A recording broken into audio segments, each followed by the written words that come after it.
It's maybe important to note at the very beginning that we are not so much focused on interest rate when we do our financing, because we are more focused on the spread development.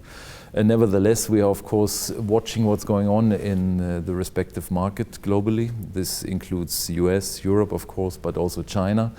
And if you then look into interest cycles, you see China behaves different compared to Europe and let's call it the Western world.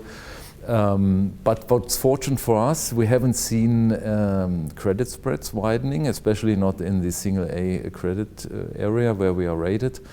But I would not exclude having all the discussions around inflation and also the stop of quantitative easing, that this could be the next topic to discuss in the time to come. Now, supply chain finance, I think it's a broad word and there's kind of different understanding. For us, we are not involved in supply chain financing at all.